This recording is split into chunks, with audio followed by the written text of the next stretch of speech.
जय श्री राम दोस्तों। किसी ने सही कहा है कि क्या वर्षा जब कृषि सुखाने, समय चूक पुण्य क्या पछताने। आज का शीर्षक है समय सीमा। कहानी का जो शीर्षक है समय सीमा नाम है इसका। तो चलिए शुरू करते हैं कि एक धन संपन्न व्यक्ति अपनी पत्नी के साथ रहता था, पर अकाल चक्र के प्रभाव से धीरे धीरे वह कंगाल हो गया।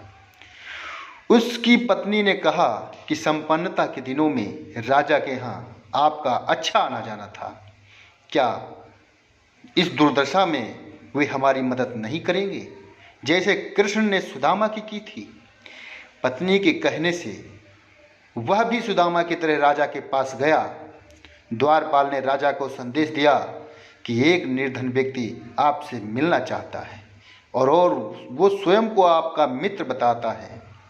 राजा ने भी श्री कृष्ण की ही तरह मित्र का नाम सुनते ही दौड़े चले आए और मित्र को इस हाल में देखकर द्रवित होकर बोले कि हे मित्र, बताओ मैं तुम्हारी क्या सहायता कर सकता हूँ।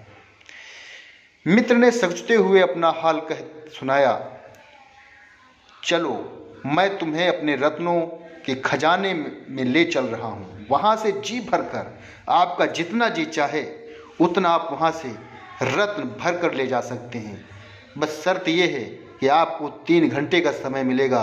3 घंटे के अंदर आप जितना भी खजाना ले जाना चाहते हैं आप ले जा सकते हैं, परंतु यदि आप समय से पहले वहाँ रह गए तो आपको खाली हाथ वापस आना पड़ेगा। उस गरीब व्यक्ति ने कहा, चलो ठीक है, चलो। व्यक्ति ने कहा और राजा के साथ चल पड़ा।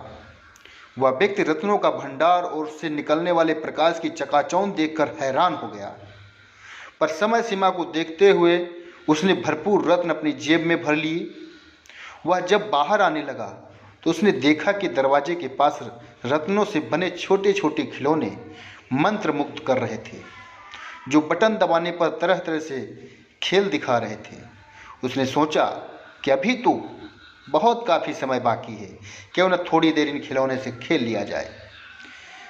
पर यह क्या था, वह तो खिलौनों के साथ खेलने में इतना मग्न हो गया कि उसे समय का पता ही नहीं चला। उसी समय घंटी बजी, जो कि समय सीमा समाप्त होने का संकेत था, और वह व्यक्ति निराश होकर खाली हाथ ही बाहर आ गया। राजा जो मित्र थे बोले, कोई बात नहीं, एक अवसर आपने छोड़ दिया है, दूसरा अवसर फिर हम आपको देते हैं। निराश होने की कोई आवश्यकता नहीं है। चलो, मैं तुम्हें अपने स्वर्ण के खजाने में ले चलता हूँ, जहाँ से जी भर सोना आप थैले में भर कर ले जाना चाहें आप ले जा सकते हैं, परंतु समय सीमा का ध्यान रखिएगा। उस व्यक्ति ने कहा, ठीक है, चलो। व्यक्ति ने कहा और राजा के साथ चल पड़ा। उसने देखा कि वह कच्छ भी सुनहरे प्रकाश से जगमगा रहा था। उसने शीघ्रता से अपने थैले में सोना भरना प्रारंभ कर दिया। तभी उसकी नज़र एक घोड़े पर पड़ी जिसे सोने की काठी से सजाया गया था। अरे, यह तो वही घोड़ा है। उस व्यक्ति ने कहा कि यह तो वही घोड़ा है जिस पर बैठकर मैं राजा साहब के साथ घूमने जाया करता था। अब उस घोड़े के निकट गया, उस पर हाथ फिराया और कुछ समय के लिए उस पर सवारी करने की इच्छा से उस पर बैठ गया।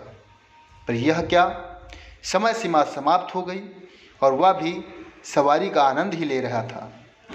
उसी समय समय सीमा की घंटी बजी और निराश होकर खाली हाथ ही बाहर आना पड़ा। राजा ने कहा, मित्र, कोई बात नहीं, आपने 2 मौके मिस कर दिए हैं, तीसरा मौका फिर मैं आपको देता हूँ। आपको निराश होने की कोई आवश्यकता नहीं। चलो, मैं अपने रजत के खजाने में ले चलता हूँ, वहाँ से आप जी भरकर जितनी चांदी ले जाना चाहें ले जा सकते हैं, पर समय सीमा का ध्यान रखना होगा।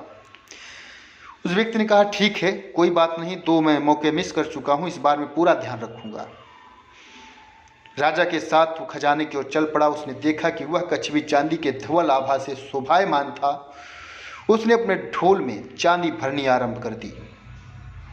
इस बार उसने तय किया कि वह समय सीमा से पहले कच्छ से बाहर आ जाएगा, पर समय तो अभी बहुत बाकी था। दरवाजे के पास चांदी से बना एक छल्ला टंगा हुआ था, साथ ही एक नोटिस लिखा हुआ था, इसे छूने पर उलझने का डर है, यदि उलझ भी जाए तो दोनों हाथों से सुलझाने की चेष्टा बिल्कुल भी ना करें। उसने सोचा कि ऐसी उलझन वाली बात तो कोई दिखाई नहीं देती, बहुत कीमती होगा, तभी बचाव के लिए लिख दिया गया होगा। देखते हैं क्या माजरा है। बस फिर क्या था, हाथ लगाते ही तो ऐसा उलझा कि पहले तो एक हाथ से सुलझाने की कोशिश की, जब सफलता नहीं मिली तो दोनों हाथों से सुलझाने में लग गया, पर सुलझा न सका और उसी समय समय सीमा की घंटी बजी। उसके बाद उसे वहाँ से भी खाली हाथ लौटना पड़ा। राजा ने कहा, मित्र कोई बात नहीं है, निराश होने की कोई बात नहीं है, अभी भी तांबे का खजाना बाकी है। चलो मैं तुम्हें अपने तांबे के खजाने में ले चलता हूँ, वहाँ से जी भर कर जितना आप तांबा ले जाना चाहें ले जा सकते हैं। समय सीमा का बिल्कुल ध्यान रखिएगा इस बार। उस व्यक्ति ने कहा, ठीक है चलो। व्यक्ति ने कहा और राजा के साथ चल पड़ा। जाते हुए या वही सोच रहा था कि मैं तो जेब में रत्न भरने आया था और बोरे में तांबे भरने की नौबत आ गई। थोड़े तांबे से तो काम नहीं चलेगा, उसने कई बोरे तांबे के भर लिए, लेकिन भरते भरते उसकी कमर दुखने लगी। काफ़ी थक गया, बहुत ज़्यादा थक गया। विवश होकर उसने आसपास सहायता के लिए कुछ देखा, परंतु उसे एक बिछा हुआ गुलगुले गद्दे से पलंग दिखाई दिया। उस पर सुस्ताने के लिए, आराम करने के लिए थोड़ी देर बैठा। बैठने के बाद उसे लगा चलो अभी समय बाकी है, थोड़ा लेट के आराम कर लिया जाए। अब मेहनत किया था तो काफ़ी थक गया था। थकते और लेटते ही उसे काफ़ी ज़ोर से नींद आ गई और उसके बाद समय सीमा समाप्त होते ही समय की घंटी बजी और वहाँ से भी उस व्यक्ति को खाली हाथ लौटना पड़ा। तो इस प्रकार हम भी अपने जीवन में अपने साथ कुछ नहीं ले जा पाएंगे। बचपन खिलौने के साथ खेलने में, जवानी विवाह के आकर्षण में और गृहस्थी में उलझन में बिता दी। बुढ़ापे में जब कमर दुखने लगती है तो पलंग के सिवा कुछ और दिखाई नहीं देता। सिर्फ एक चीज़ आपके साथ जानी है, वो है भगवान का स्मरण, कि आपने अपने जीवन काल में भगवान को कितना ध्यान किया, दान पुण्य आपने कितने किए हैं। तो सबसे बड़ी जो बात यहाँ सीखने की वाली बात है कि कहा गया है अपॉर्चुनिटी बहुत बड़ी चीज़ होती है। जब आपको मौका मिलता है मौके का फ़ायदा उठाना चाहिए, लेकिन समय सीमा हर वक्त की होती है। जैसे कि हमने बचपन में पढ़ाई की, समय सीमा होती है, उस समय हमने मौज मस्ती में गंवा देते हैं। जैसे जैसे जो भी समय हमको मिलता है उस पल में जो हमें कार्य करने चाहिए हम नहीं कर पाते हैं, उसी का कारण होता है कि बाद में हम जीवन भर पछताते रहते हैं।